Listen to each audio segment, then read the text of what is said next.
ऐसा तो कुछ नहीं है कि अब हर कोई वही कह रहा है जो हम आपसे शुरू से कह रहे थे। अब सबकी अगस्त और सितंबर की विंडो घुस गई और सब लोग अब मई पर आ चुके हैं कि भैया आईपीएल जल्द से जल्द स्टार्ट होगा। लेकिन कहीं आपको इन सब के बीच ये बात क्लियरली पता तो नहीं है कि एकमात्र ऐसा चैनल क्रिक पॉइंट ही था जो शुरू से डे वन से आपको यही कह रहा था कि आईपीएल को जल्द से जल्द कराने का बीसीसीआई का प्लान है। वो कोई आगे की विंडो नहीं देख रहे हैं, वो मई में ही फिनिश कराना चाहते हैं। और जैसा अब आपको पता होगा कि भारत और पाकिस्तान के बीच सीज फायर अनाउंस हो गया है और ये अनाउंसमेंट की है यूएसए के प्रेसिडेंट डोनाल्ड ट्रंप ने। मतलब इसको देखकर मुझे बस इतना समझ में आया कि भारत और पाकिस्तान के बीच युद्ध चल रहा था और एक सिंगल ट्वीट से अमेरिका ये युद्ध जीत गया। मतलब सीधी सी बात है कि हमारे इंटरनल मैटर में जो हमारे दो देशों के बीच चल रहा था, एक तीसरा बंदा आकर इंटरवीन करता है और अनाउंस कर देता है सबसे पहले कि भैया सीज फायर हो चुका है। और इसलिए हुआ है क्योंकि मैंने पूरी रात जागकर मैंने ये बात करवाई है दोनों देशों के बीच, मैंने डिप्लोमेसी स्टैब्लिश कराई है। और उसके 10 मिनट बाद अगर आप दोनों सरकारें उस बात से एग्री भी कर जाते हो तो आपने ये बता दिया कि वो बंदा सुपर पावर है। और एक कड़वा सच बोलूं, अब बाद में आप कितना भी कहो कि नहीं भाई हमने यूएसए के इन्फ्लुएंस में आकर नहीं किया, हमारे दोनों के बीच बात हुई थी। इनफैक्ट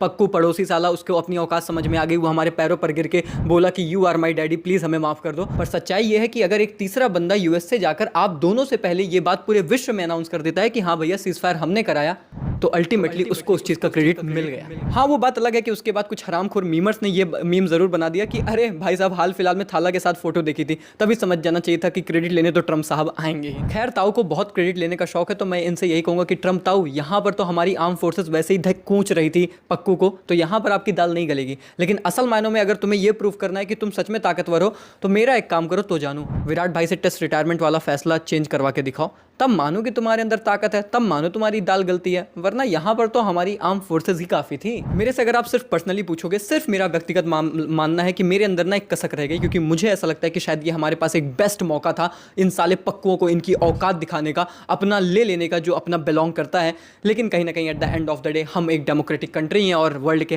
हिसाब से चीज़ें कंट्रोल होती हैं, वो एक बहुत बड़ा फैक्ट है। तो आपको भी वो सारी चीज़ें ध्यान में रखनी होती हैं। ऑब्वियसली इंडिया ने ये बात बहुत ही क्लियर कर दी है कि उन्होंने पहले आके हमारे तलवे चाटे, उन्होंने बोला कि भाई प्लीज माफ कर दो, you are my daddy, who is your daddy, tell India. तो वो चीज़ उन्होंने बोली और उसके बाद जो है उन्होंने बोला कि भाई अब हमारी तरफ से कोई जो है उल्लंघन नहीं होगा, ऐसा उन्होंने बोला है। और भारत ने क्लियरली बोला है कि ठीक है अगर आप नहीं करोगे तो हम नहीं करेंगे ऑब्वियसली, लेकिन एनी फॉर्म ऑफ वायलेशन इसके बाद अगर आप करते हो, कुछ भी अगर आप उल्टा सीधा करोगे तो साले वो एज एन वॉर कंसिडर किया जाएगा। ये चीज़ इंडिया ने क्लियर कर दी है। तो अपना स्टांस एकदम मजबूत है और मजबूती से रखना ही चाहिए, क्योंकि हम यहाँ पर फ्रंट फुट पे थे, ये बात याद रखनी है। खैर ट्रंप ने जो ये काम किया है इसके लिए मैं तो उसे कभी माफ नहीं कर पाऊंगा। और इसीलिए एक मीम मैंने देखा था कि ये लोग जिनका मैं ट्रंप चाचा था, अचानक से ट्रंप का कैसे बन गया।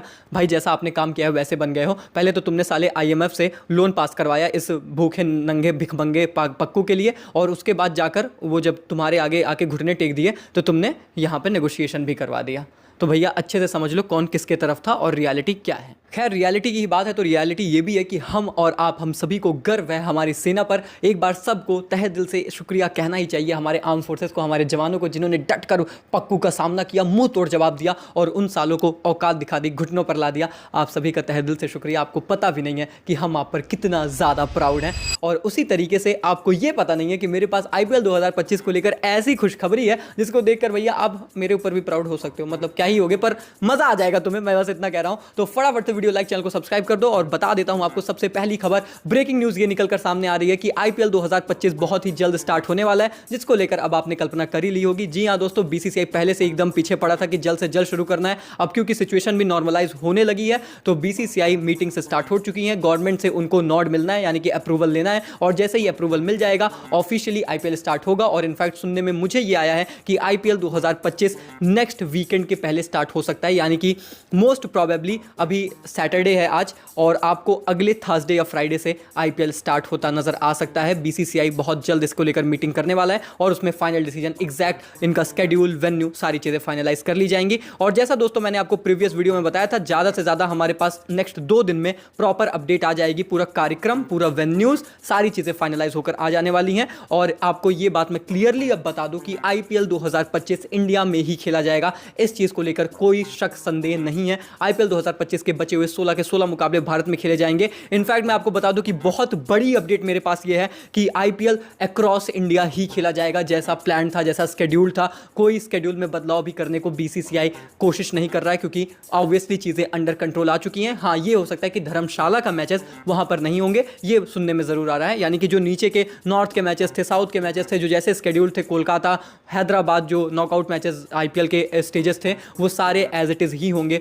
बीसीसीआई कोई खास बदलाव की कोशिश नहीं करने वाला। और इनफैक्ट दोस्तों, चीजें इतनी ज्यादा जल्दी से बढ़ चुकी हैं कि फ्रेंचाइजेस ने ऑलरेडी ओवरसीज खिलाड़ी, भारतीय खिलाड़ियों को कांटेक्ट करना शुरू कर दिया है, उनको बताना शुरू कर दिया है कि भैया फटाफट से अगर पहुंचे हो, नहीं पहुंचे हो तो घुमा लो, घुमा लीजिए जी, घुमा लीजिए फ्लाइट भैया, लौट आइए, क्योंकि आईपीएल जल्द से जल्द शुरू होने वाला है। हालांकि दोस्तों, सबसे बड़ा जो हेडेक था वो यही था कि क्या फॉरेन प्लेयर्स की अवेलेबिलिटी अब आ पाएगी। अभी तो वो जा ही रहे थे, फिर से लौट कर आएंगे, कब आएंगे, कैसे आएंगे।